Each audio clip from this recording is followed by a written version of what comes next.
Hi guys, Mr. Jaeger here, and welcome to the 5th day in the IAE.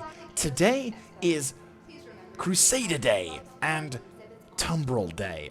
I keep wanting to say the names of the ships afterwards, which is why I have to pause and stop myself, because I'm actually quite excited for this one, as you can no doubt tell.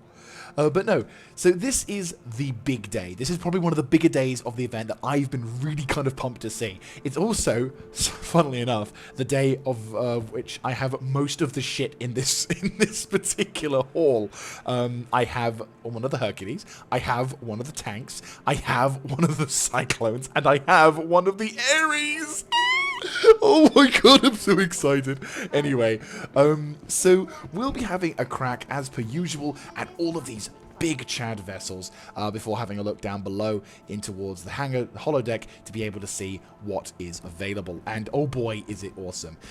Because we've already had a look at both the C2 variant and the M2 variant at the Invictus launch week, we're going to be primarily focusing on the A variant, which I have to admit I've only flown a little bit, not actually been into combat with, so I unfortunately can't give you too much experience, but I can tell you is what it can do, and oh boy, like in terms of stats, and oh, it's glorious. But before we get started, of course, let us get started more on the ground vehicles in the center, because of course it's, as we mentioned, it's not just Crusader, it is also Tumbril as well. So let's get cracking. So, we begin our journey on the ground with the Nova tank, though it's in the community is often referred to as the Tonk because one of the designers of the vehicle, who is French, mispronounced it as Tonk, and so as it's part of a meme now, it's kind of become the Tonk. Oh, lag spike. Oh, there we go. Unfortunately, I will say there's a bit of a caveat with all of these particular videos, because this is filmed during the IAE event, which is a free fly event, and you know, their servers are going to be quite busy, and unfortunately my computer isn't the best, so it will chug. To be fair, Star Citizen has always kind of chugged on my computer, but some days are better than others. This is not a great day for it. So anyway, going into the system, well, looking around this particular vessel, as you can see, it's kind of based similarly to, if you are a fan of real-life tanks, based off, I believe, well, I say based, it looks fairly similar to the Merkava style tank systems, where it's got that sort of very sloped angular armor, bit of a bigger underglacius, mind you, and the treads are quite thick, so if you are engaging it on ground-to-ground combat, those are the weak points I would initially aim for. This kind of is turning into a World of Tanks review as well, which is hilarious. But I do have the technical specs on the side, because I figured I might as well go into it like a World of Tanks review. So, this is the Nova Tonk. So, in addition to its armor, in addition to its thick armor and angled frontal plate, this thing also is given a couple of shield systems as well to provide that extra layer of protection. Its main source of firepower is the Slayer cannon, which is a size 5 cannon, and it's got two size 2 laser repeaters on the top, which is accessed via the commander. And it's also got missiles as well. It's also got 24 size 2 missiles, which is pretty impressive. One of the cool things about this particular thing is, as you can see, it's got a crew of 3. The intended approach is that you've got a driver on the left side, commander on the right, and a gunner in the center. But the cool thing with this particular vehicle, which could make things a bit interesting for actual meta play, if we can actually get in the damn thing, there we go, is that if there is no gunner on the back seat, if we have a look here, the driver can actually enter the remote turret, the actual tank itself, and can drive around as the gunner as well. So you could possibly see crews of 2 being more of an accompaniment, whereas maybe there's certain things that will make it better to have crews of 3. But if you kind of want numbers over efficiency, then this is still an applicable thing. You could have a driver with a commander points out the targets, driver drives and shoots, but obviously history has taught us we don't want to give too many roles to the single person when driving certain vehicles, because, well, France actually learnt this particular lesson, speaking on the French, and and learnt very badly why you want to have multiple crew for multiple tasks. But still, as a ground vehicle, it is pretty damn awesome.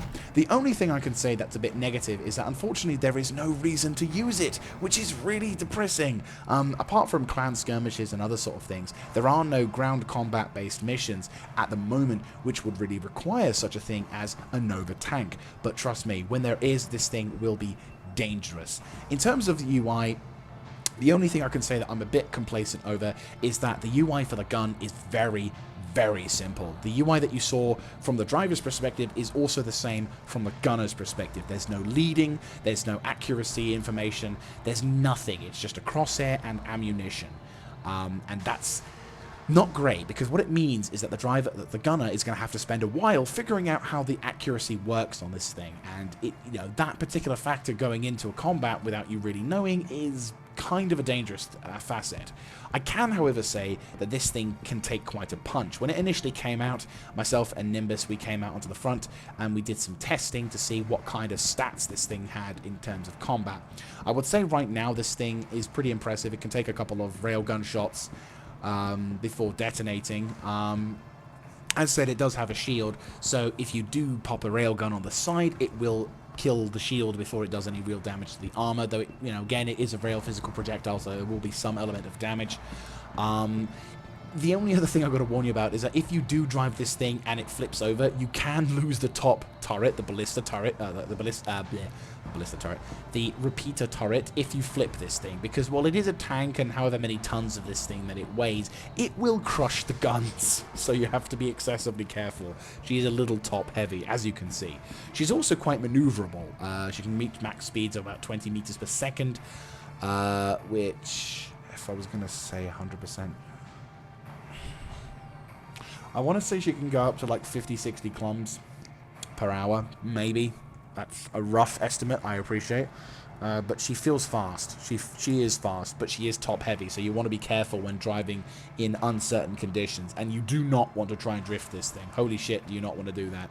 But I can say that it is a very effective tank once we get into combat. Well, I hope to see that this thing is a very effective thing once we get into real combat with it. But right now, there isn't that much of a use for it, which is a shame, because I think it's a beautiful vehicle and it needs all the love it can get.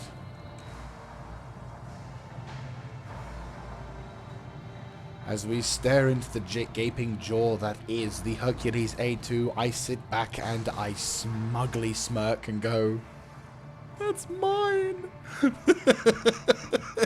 This is, of course, the Hercules A2 Starlifter. So, for those who don't know, the Hercules series is basically a large cargo transport vessel. Well, yeah, it's a legit. We'll say it's a logistics vessel.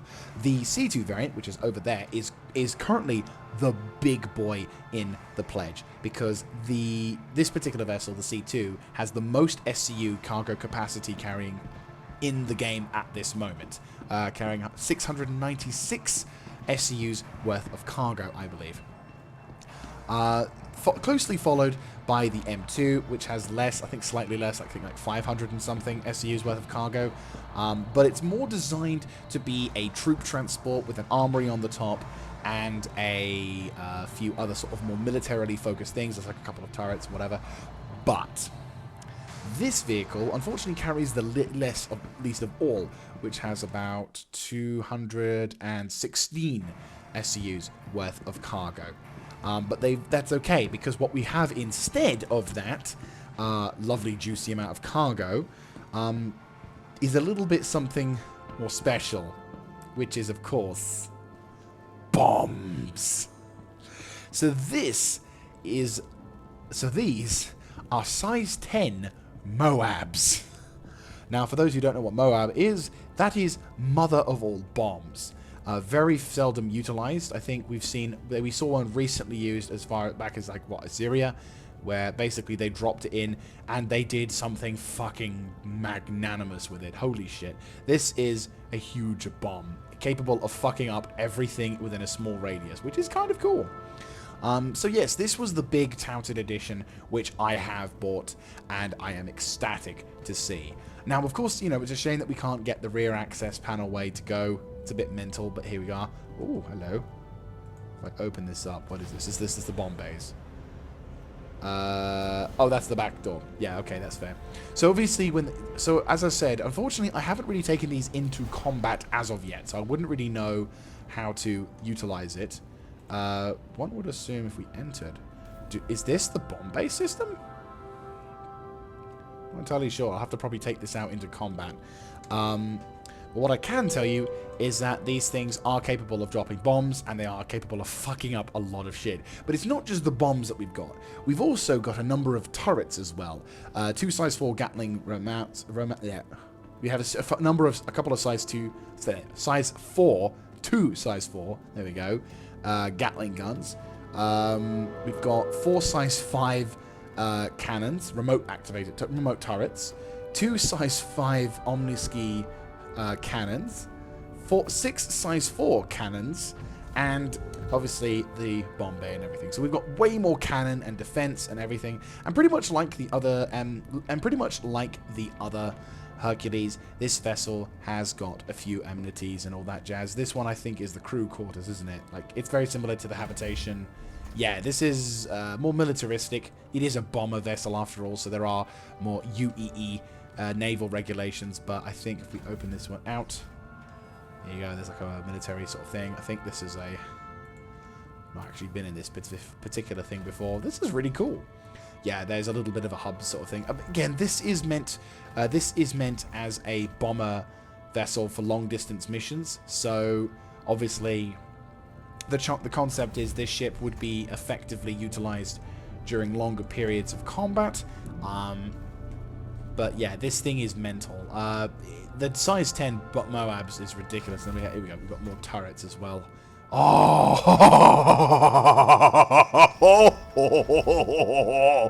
oh, that's so cool. Yeah, this is what makes this cool. This is what makes the Hercules A2 cool, and why I'm so fucking smug that this one's mine. Oh, I'm so smug. I'm sorry. I will try and keep the smugness and happiness down, but I'm genuinely ecstatic to see this. We've got a full-on armory as well. Oh, that's so cool. So you have all the different armory suits, and you can obviously access the different segments. So this ship could also be utilized as a troop transport slash tank transport. Because you see, we could get through up on the upper part. It's just we can't probably transport 2. We'll just have to transport 1. Or we could transport a number of other vehicles in the tanks. And do we still have the storage in this thing? I want to say yes. All right, that's a life support. Can we still access these things? It don't look like it, does it?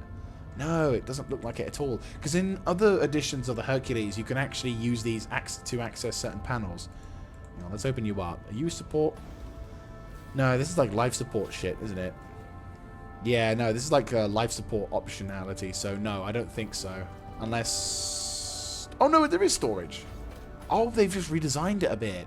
Oh, that's cool. And I'm guessing if we access this properly, like if I could figure out the button to open this. Personal storage. Nope. Oh, it's going to be a bit of this awkward... I mean, it is a storeroom... It is the showroom edition, so obviously there are some things that aren't quite functional because it is kind of... It's in a particularly unique state. That means that, you know, stuff like that. But there you go. There is a storage functionality to this ship as well. So in all effective senses, the only real difference between this and a Hercules M2 is you've got a much better turret display, so all of the remote turrets are accessible on the top, and you have bombs at the rear, which means you can't exactly do anything else with it, which is a bit of a shame. Well, you can't really do too much in terms of transport, but it is a bomber, so I think it's still applicable. And if you take, say, for example, a couple of ground vehicles, I mean, this is still a pretty big, significant amount of room. You could easily fit 2 Timbrel Cyclones onto the side, maybe maybe 1 Anvil Spartan, and possibly maybe 2 Ursas, maybe maybe, I don't know, maybe you could fit more. You know, I'm thinking more. You could totally fit more. You could probably fit 2 Cyclones in the back, maybe 1 Ursa at the front, just with enough room for like people to easily move around, and maybe a couple of Dragonflies on the side. Or you could have 2 Tumbril Cyclones on the back, 1 Spartan in the back area, and maybe if you're pushing it, a couple of dragonflies. But yeah, no. This is really cool. I am ecstatic for this ship, and I can't wait to utilize this more in combat, especially if I can do like a dive bombing run. I want to do that one day. I want to be able to dive bomb someone. It probably won't work, but I want to do it anyway. So as we go into the second room, I figured I might as well talk about this because it is something that's kind of cool, but I'm kind of wondering what the point is. So this is some random asteroid that they're flying around. Now, I don't know what significance it has to Microtech, or why they would feel that showing an asteroid with a bunch of ships flying around it would be cool, but yeah, it's cool. It's a little bit strange, because I would have figured either another planet of the Microtech system would make more sense, or perhaps some kind of other planetary thing would be cool, but I guess maybe they kind of think that doing that sort of stuff is the cooler part. Not gonna lie, I fucking love this artwork. Seriously, whoever done the artwork in this, you deserve a medal. Glorious. Anyway, going into the other room, we are presented with a very glorious sight, which is of course our new, probably the more anticipated ships that have been released in the Crusader arsenal, which is of course the Aries editions, which we will get to in a moment, and one of the ships which is possibly one of the most anticipated ships I've seen in a very long time to come out of Star Citizen. I think this ship had the same level of anticipation and hype as the Carrack did when it first came out. This is the Mercury Starliner. This thing has some mental levels of awesomeness to it. Everyone's kind of if you hear about this ship from fans in Star Citizen, you will often hear the phrases and totes of it's the Millennium Falcon in Star Citizen. It's the big one, it's the cool one, it's the big multi-crew ship. It's got some really good functionality and features, and we will have a little bit of a crack at it because I still do like this ship. It's not my #1 favorite, but it is still a pretty dope ship. So one of the unique facets about this ship is it has its own little secret hidey holes and other things, which if you've not flown this ship before, you won't have any idea where they are, and I'll show you as we finish this. It's also one of the first few ships, I think it's actually one of the first ships oh, hello. No fucking way. There you go. See, I never even knew that. I thought that was just part of the fucking... you see what I mean? You never knew that. But there's one of the hidey holes. I see. Someone's fucked around with the coolant system, whatever. So one of the cool things about this ship is that this was basically the first edition that we saw the interactable... hang on, we'll just hop into this thing. There we go. See, this is one of the first... I think this is... Was this the first Crusader ship? I think this is the first Crusader ship. Yeah, this is definitely... I think this is the first Crusader ship we even got to, like, walk around in, which is mental. But it's very, very cool. So, as we go into the main thoroughfare, we actually see what the main purpose of the MSR is, which is it's a data ship. It's designed to gain information and store it in its multiple servers before sending off into... the verse. We're just going to quickly get into the big seat, and hopefully we'll be able to see. I'm just going to be entering into this thing, so if I enter into it, and right, so if I turn this thing on, deploy the scout satellite, look at that, nice little satellite just deployed. So basically what this would do, you would find information, like a display would come up, and you would be tracking information. This could be scientific information, exploration information, or in times of war, data information about certain factions, locations, convoys, that sort of thing. And if depending on what faction you're in, or if you're an independent wanting to make a quick buck, you could easily trade the information out and talk to them and, give these guys a bit of a run for your money, which is pretty cool. So, oh god, they've all opened all the bloody hidey holes, haven't they? We'll get to that in a moment. Unfortunately, people are like super excited for it and they get to whatever. So, unfortunately, if let's say you pissed off the wrong people and now you want to try and get out of dodge, well, you do have a couple of turrets to manned turrets to defend yourself with, as well as a few laser turrets on your front. You've also got some pretty cool features, like for example, the ability to seal yourself into a room. For example, I could, if I wanted to, turn off the ability for my ship, this door to automatically open or close. Close that. And then I could hit the button here, which hits locked. And no matter what I do, and no matter what the other person does, they can't open the door. And I think if I do this, if I turn this off or something like that, you can, in fact, disable it so that you have to manually open the door from any particular point, which is pretty cool. Now, obviously, we don't want to be a dick to all the other people, so let's unlock the door and make it so that it automatically opens whenever people are near, which is pretty cool. We've also got the option to turn the lights on and off. Now, this functionality will be improved, or was improved with ships like the Crusader, which allows you to set the lighting, which in my particular opinion is really fucking cool. Whereas this one, it's just literally on or off, which is a bit of a shame, but maybe some renovations and some updates will possibly improve that sort of deal. Obviously, you can see people are super excited because they're dumping everything. Hello, teddy bear. Can I pick you up? No, I am depressed. Luna, bear, and all that jazz. Oh, there's some shoes here as well. They look alright. Like, actually, to be fair, those look pretty dope. For futuristic trainers, they look pretty dope.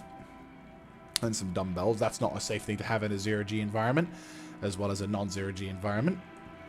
Or any kind of environment, if you're in a ship that's not protected with them, because you buckle around or whatever, that ship's going to be flying into your face, which is not good. So we go over to the recreation room, and we go to what possibly is the famous thing that we actually wanted to see, which is, of course, if I do this correctly, where's the queen piece? If I get the, is it the queen? Where's the queen piece? What's the king piece? I'm going to assume the smaller bit is the queen piece. Right, so we grab the queen piece, we hold on to it, and then we place it down. Oh. We place it there, or is it not going to let us do it? It used to be able to let us place it on the... right, we're just going to have to place it down there, sadly. But... GG. What we used to be able to do is place it on the coaster, and then this thing would open up. But unfortunately, we can't actually open up this thing, which is a bit of a shame. But that would be one of the sneakier ways to get into the underbit. But unfortunately, it doesn't quite work now, which is a bit of a shame. I look forward to seeing it work in the future, but right now it's just a bit of a glorified thing. So we've got, of course, the pilot seat on the left side. So we go to sit down, and voila. One of the other things that's quite popular about the MSR is its MFD's display is absolutely awesome. Its interactivity is incredible. We have all of the different little things to it. We have like close the cargo bay, close all the exteriors. We've got, hang on, if I just hit that thing and go to all of the different buttons, we have, hang on, he says there's so much interactivity, and he like mouses over everything, and there's no display. Cargo bay, there's more of it. I could swear there was more. Cargo bay. Is there stuff above? No. Well, there's all the different buttons that you can see. Lights, alarm, alert crew, scan, screen, IFCS. And then, of course, you've got like the quantum and usual other devices as well. The power-ons, the communication. There's the tab where you would hit the communication tabs and all that jazz. To be fair, this is showroom edition, so there's always this. It sounds really weird to say this, but this version of the ship, which is in the showroom, is in a particular unique state, which allows people to run around it and do whatever the fuck they want. Totally different to that of the other state, whereupon you can obviously fly around and do loads of other stuff. So yeah, it's weird. It's like its interactivity is kind of half cut, but the actual one, which I have flown a few times and have been in a number of times, is quite interactable in comparison to many other vessels out there. But no, so the MSR is a very popular, very cool vessel, which I genuinely find to be one of the, it's one of the things that awoke my interest in Hercules vessels, because holy shit. Actually, yeah, let's go into the scanning to go into the thing. So let's actually go find, so as you can see, there is a hidey hole, and if we hop into it, there is an underground, what is it underground?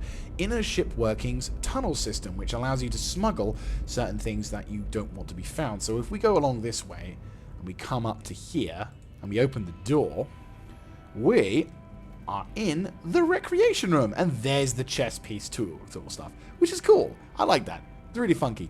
Anyway, let's head back over to the rear of the ship. So as I said, that would be the original way you were supposed to sort of discover the fact that this ship had its own particular unique thing to it. You will eventually get sort of a feel for this particular thing, and we're going to actually make our way to... Ooh, damn the flash. But here's like the secret area where you can dump stuff if you don't want to. And then, of course, if you want people to see this or not, then, of course, if you hit this button, secret panel time. And, of course, we can actually open this up to highlight this particular passage, as well as also the ability to lock it to stop people from sneaking in, which is pretty cool.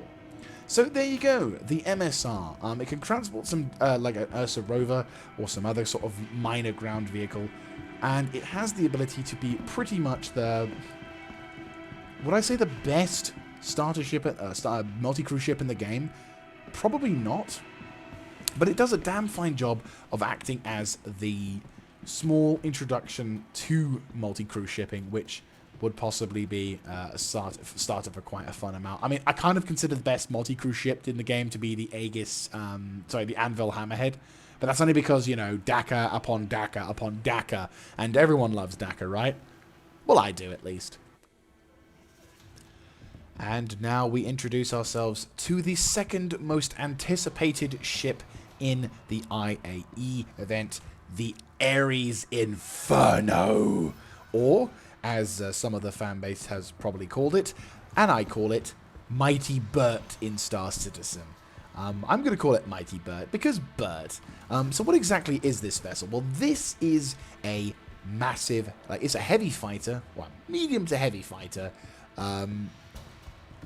like medium-sized heavy fighter role, and this vessel is designed to fuck over big ships. It's beautiful. It's quite a maneuverable fighter. I actually took this thing for a spin when 3.15.1 dropped, and it was a lot of fun. And I could already feel the sense of, oh, I can't wait to fight the big fucker, because this thing is absolutely devastating. So what exactly is the unique facet about this thing? Well, if you haven't noticed the giant fuck-off Gatling gun, then yeah, no, there's nothing that special. So no, this particular ship has a size 7 Gatling gun. To be specific, it has the SF-7B Gatling. It is a fixed weapon on the side, which is mental. Unfortunately, it doesn't have an auto spool up button, which really fucking sucks. So when you're firing it, it sort of goes dun dun dun dun dun dun dun, dun, you know, sort of thing. Which is, on the one hand, helps you control ammunition costs, because obviously this thing is not, it is a ballistic weapon, which means it will cost you a large amount of money to be able to replace all of the ammunition. But also, it's effective, but it also means that you have to kind of keep your eyes on the target. I was able to effectively engage smaller vessels, though, with a controlled burst fire. So it's doable, but again, this vessel isn't really designed to dogfight smaller vessels, but if it does hit the smaller vessels, oh boy, target is fucked. But it's not just with the size 7 weapons. It's also got some missiles, which are size 12 size Arrester 3s, and it looks like we've got 2 MSD 543s, which are loaded with Viper 3 missiles. So there's a fair amount of missiles in this, quite a lot of decoy charges as well. So a lot of useful bits of equipment, and I own this. It's another ship I own. It's really fucking nice to see as well. So let's hop into the pilot seat, shall we? This thing is mental. I absolutely love it. Can't wait. I love this thing. I'm definitely looking forward to seeing this thing utilized in more combat focus in the future. It has this really awesome humming as well. Just listen. A journey worth taking. Systems on.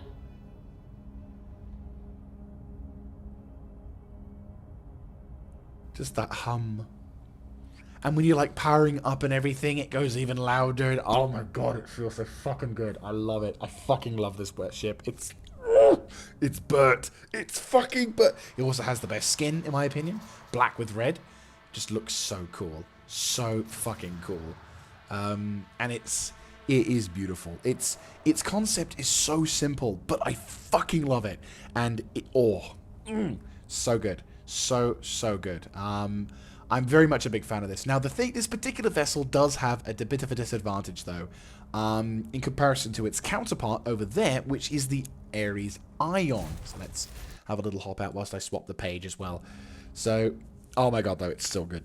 So, the distinctive difference between the Aries Inferno and the Aries Ion, well, there's a number of differences, but the big one, of course, is instead of a Gatling gun on the Aries Ion, it instead has a massive energy weapon, a size 7 SF-7E cannon. This is obviously designed more to focus in on nuking the shields of whatever you're shooting before doing any particular damage, which is fair enough. It has the same missile loadout and the same other bits and bobs, but this thing has two shield generators more, because this vessel obviously has more energy focus, it has a bit more power focusing on consumption. Now, the reason why this is a particular difference is because the Aries Inferno is going to eventually have better armor, so that it kind of switches around. So the Ion has better shields, but the Inferno has better armor. But at the moment, armor doesn't really apply in this game yet.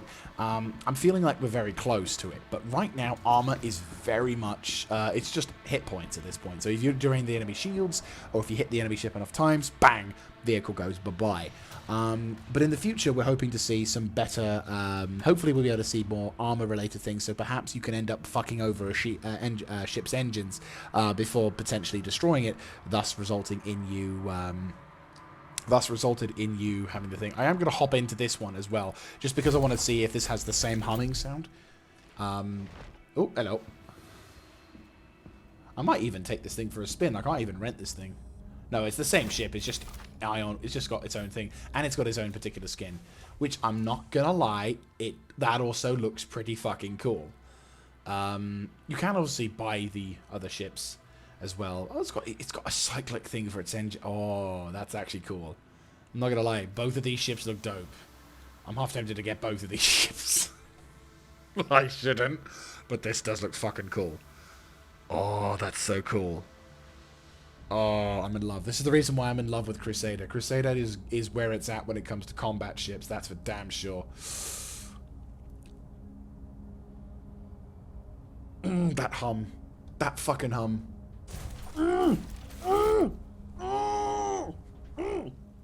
Need a new pair of underwear. That hum. I fucking love the hum. I could literally... I want someone to make a fucking video where they just sit inside the Hercules, the Inferno or Aries. My brain is just over... Oh! Dopamines are flooding my system right now whenever I see those ships. It's so mental. And like, I would love to have a video where someone just sits in one of the Aries and you just hear that hum. Oh, that's such a good feeling. That is such a good feeling. Anyway, enough of my potential orgasm. Let's go to the very much blurred. I like how that's in detail, but everything else is like blurry. So this is how my grandfather sees. We're going to be going over to the holodeck, whereupon we'll be able to wrap this episode up. So as we come to wrap up the episode, we are presented with the mainstay of Tumbril vehicles, the Cyclone. This particular vehicle has got so many different additions. We've got this edition, which is the TR, which is the Warthog, effectively pretty much just the Warthog. If you've played Halo, you know what a Cyclone TR does. One crew member on the right, one crew member on the back of the gun, and the crew member getting into the vehicle. And we'll hop into the driver's seat for this one so you can kind of see what we're seeing here. So, there you go. It's got a good visual display, pretty good field of view, and the MFDs you've got are pretty nice. Like 3 MFDs over here. And yeah, it's a nice vehicle. I remember back in 2018, when I got back into this game, my first experience with the Tumbril was there, and I was thinking, I don't know, at the time I can't remember if that vehicle's new, but as long as I've been playing Star Citizen from properly playing Star Citizen, from like 2018 onwards, the Timbrel Cyclone has been there, and it's been a pretty good mainstay. Of course, it's not just the only edition as mentioned. This is, of course, we've got the AA edition, which has a size 2 anti-aircraft missile, or the Dominator 2, if I'm looking in terms of specifics, which this was the mainstay in terms of anti-air power against vehicles. But of course, this recent edition, which was at first thought of as a bit of a meme, which actually then turned out to not be a meme, is the Timbrel Cyclone MT, which, if I click onto the wiki page, is armed with a size 1 longsword cannon, which is like an autocannon-esque sort of thing. Think of it as like an anti-material rifle on steroids. And 2... Oh, gee, my character wants to get into another vehicle seat. Is... Get out of these particular thing. And it was also equipped with 4 size 3 missiles with a fully 360 rotating turret, whereas the TR doesn't have a fully 360 degree rotating turret, at least not that I remember.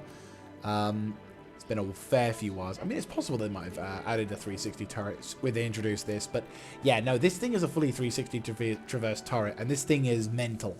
Really fucking mental, actually. I've yet to use it since they've changed the ballistics, but yeah, it's fucking mental. I would say that edition is the superior edition of the Timbrel Cyclone series. I think you can also adjust what kind of weapon goes into the size 1 mount, so you could probably replace the big cannon with a Gatling gun to make it a bit more infantry friendly, but who knows. Anyway, going on into the other editions, we have the Tumbril, just the bog standard Timbrel Cyclone, which is the non-militarized edition, or militarized or whatever, you know, you can get on the back of this thing. We then have the Timbrel Cyclone RN, which is even smaller. It's like it's more of a reconnaissance, so it's got like a little deployable like satellite in the back. Hardly ever see these things, to be fair. Or you've got the civilian edition, which has a booster rocket in the back, known as the Tumbril RC. Whereabouts is it? Yeah, there's the booster rockets. You can actually legit thump these things on and it goes mental. This particular vehicle is also utilized by clans in racing events like the Daymar Rally and whatnot, and it's a very cool, as you can see, very, very poorly optimized little tag there, but there you go. So this thing can zerg its way across the ground and it'll do some pretty damn good jobs with it. This is probably my favorite edition of the Cyclone, and at some point I probably will get this edition, or I'll swap it around or do whatever. But unfortunately, I don't have this edition, which is a bit of a shame. But still, it's a really cool thing, and I kind of like, yeah, I like this a lot. It's a pretty cool thing. But again, it's a Cyclone. There's only so much you can really do with a Cyclone. But there you go. So there's like 6 editions of the Cyclone.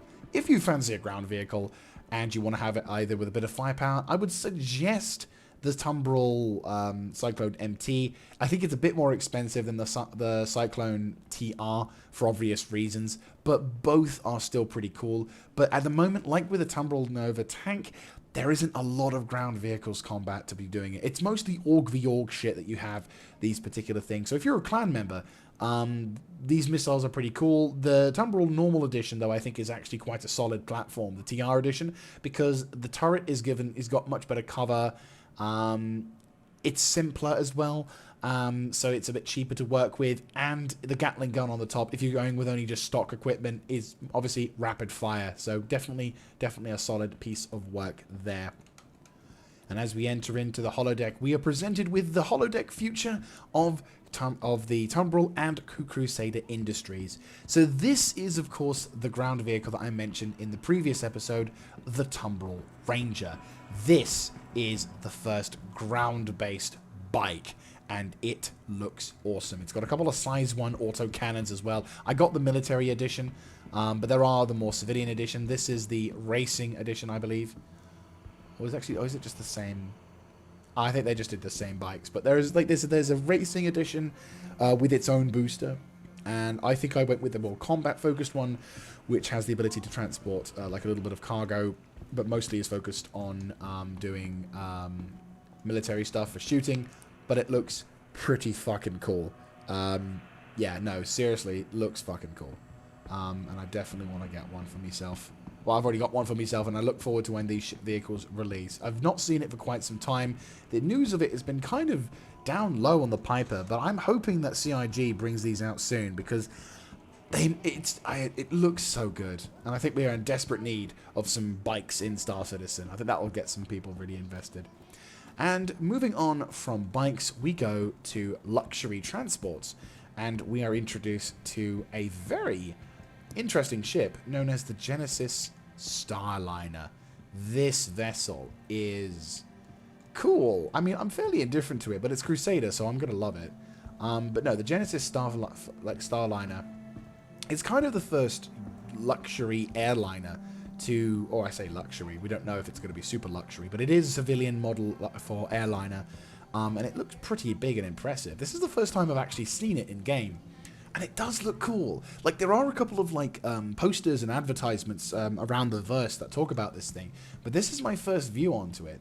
The paint scheme is something I'm not a huge fan of. I'm hoping that they do improve it, like they make it more of a dark theme, perhaps. Maybe like the Hercules A2 or the Aries Inferno. I think that color would suit it just fine. Or if you are going to do it, don't put red and white. Red and white is cool, but it has to be in a particular way. For this ship, I don't think it works as well. Maybe make a blue and not gold, not black, blue. I don't know, dark blue, maybe like a marine blue and gold, maybe? That wouldn't be a bad idea. Make it like an Invictus event, that would be kind of cool. But no, this ship looks really cool. Obviously, transportation is not something that is a high priority.